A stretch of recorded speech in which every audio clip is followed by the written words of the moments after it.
राम राम मंडळी, हे बघा माझं जागरण गोंधळ होतं. आमचे बंधुराजांनी मी नैवेद्य घेऊन खाली निघालो होतो. मारक घेऊन नैवेद्य वगैरे घेऊन गेलो खाली. नैवेद्य वगैरे पूजा वगैरे केली आणि रिटर्न आल्यानंतर मग हरिभाऊनी आमचं नियोजन लावून दिलं पूर्ण. इथं ते ज्योतीमध्ये तेल जाळायचं, हे पूर्ण पूजा वगैरे हार वगैरे लावून पद्धतशीर नियोजन लावलं. हरिभाऊ गोंधळी बोरगाव काळे यांना आपण वाघ्या मुरळीची सुपारी दिली होती. अतिशय उत्तम असा कार्यक्रम त्यांनी केला आणि फॅमिली वगैरे बघण्यासाठी एकदम व्यवस्थित कार्यक्रम होता. काही कुठं अडचण आली नाही. जिथलं तिथं नियोजन त्यांनी सांगितलं आणि पद्धतशीर कार्यक्रम झाला. हे कार्यक्रमाची सुरुवात होती आणि यानंतर चालू झाला हा कार्यक्रम. एकदम पद्धतशीर डान्स वगैरे जिथल्या तिथं.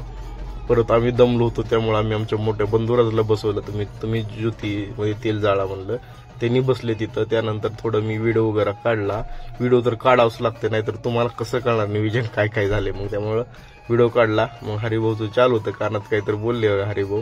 हे मामा लगेच पुढे निघून डान्स जरा कंबर जास्त हालायला लागली. बघा आता, हे बघा, ऐका नादच करायचं नाही. करंट दिला काय लय पद्धतशीर नियोजन झालं कार्यक्रमाचं. सगळे मित्रमंडळी सगळे अतिशय सगळ्यांनी भरपूर मदत केली कार्यक्रमामध्ये. कारण की पैशापेक्षा माणूस बळ हे सर्वात मोठं आहे. कारण की पैसा देऊन जे होत नाही ते माणसाच्या बळावर होतं. हे बघा, सगळे मित्रमंडळी चुलते ही सगळे आनंद घ्यायले होते, एन्जॉय करायले होते कार्यक्रमाचा. सर्व खुश होते जिथले तिथं. सर्व वातावरण फ्रेश होतं आणि ऊन वगैरे शांत झाल्यामुळं हे नवरदेव तर आमचे बघा पद्धतशीर खिशातनं पैसे काढून ते एकदम खुश मामला होता नवरदेवाचा. काय नाचाय चालू होतं फर्स्ट क्लास. वाघ्या नाचायला होता इकडं तिकडे. सगळे एक नंबर नियोजन झालं. भरपूर बक्षीस वगैरे सुटलं कारण की कार्यक्रम छान केलता, त्यामुळे बक्षीस भरपूर चांगलं सुटलं. वेळ कमी पडली अक्षरशः गाण्याला. गाणे एवढे पेंडिंग मध्ये पडले. हे आमचं हे म्हणा ते म्हणा असं छान कार्यक्रम केला. हे पद्धतशीर नियोजन लागलं. त्याच्यानंतर म्हणले नवरदेवानं सुद्धा डान्स करावं लागतंय म्हणले.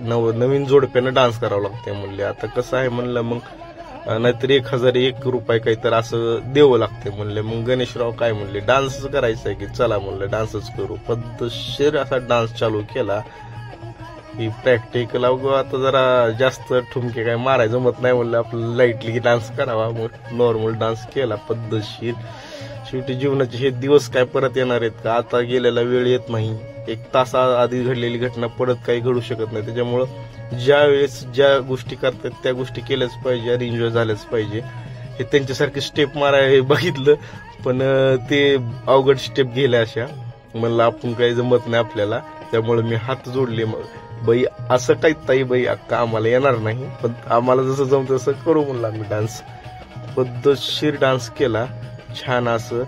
आता ते डान्स करत एक थोडंसं काम आलं मध्येच. परत म्हणलं आता हे नवरदेव आणि सोन्या दिसले मला पुढं. म्हणलं ह्यांना बी मध्ये वाढायला पाहिजे. मग काय आपण कमी असतो का वाढायला. गेलो पट्ट. मग सोन्याला नवरदेवाला नाही म्हणत होते तरी पण धरलं दोघाला पद्धतशीरनं ओढलं इकडं मध्ये. सोन्यानं डिस्को मारला मस्तपैकी मध्ये एक. सोन्याचा एक डान्स झाला. नवरदेव नगच म्हणायले तरी पण म्हणलं आता नवरदेवाचा डान्स करायलाच लावायचा. मग डबल त्यांना धरलं आम्ही. डबल मध्ये घेतलं त्यांना. येऊच लागतंय म्हणलं आली मध्ये. मग काय एक हात वरी केला त्यांनी पद्धतशीर की डान्स चालू झाला. छान असा डान्स करायला बघितला. त्याच्यानंतर म्हणलं आता नवरदेव जरा कट मारायलेत. मग आता म्हणले जोडप्यानं डान्स करावं लागतंय. जोडप्यानं डान्स करावं लागतंय. नवीन नवरा नवरी. आता काय आपलं जुनं झालेलं आहे तरी पण नवीनच बनायचं सध्या जीवाला. हर एक क्षण नवीन आहे माणसाच्या आयुष्यामध्ये आणि प्रत्येक गोष्ट नवीन आहे. हे बघा डान्स चालू केला. बायकोला म्हणलं नुसतं उभार म्हणलं मी डान्स करतो. तिला नको वाटायला डान्स करायला तरी पण म्हणलं चल जाऊ दे माझी मी डान्स करतो म्हणलं, काय अडचण नाही. हे पद्धतशीर डान्स केला. असं जीवनामध्ये एन्जॉय करायला कुठं आपण मागं सरकत नाही. कोणा गोष्टीमध्ये मागं नाही. आपण क्षणाचा एन्जॉय करतो. आपण जीवनाचा एन्जॉय म्हणजे कसं आहे माहिती आहे का, माणसं स्वार्थी असतात. माणसाचा जन्म स्वार्थी आहे. माणूस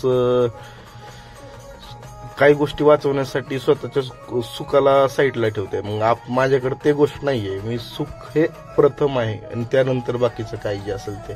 त्याच्यामुळं सुख मिळण्यासाठी जे काय करता येईल ते करायचं. फक्त चांगला मार्ग, नीतिमत्ता साफ ठेवून काम करणं व्यवस्थित माणसाचे मन जपणं, माणसं जपणं हेच खरं आयुष्य आहे. पैसा सोबत येत नाही.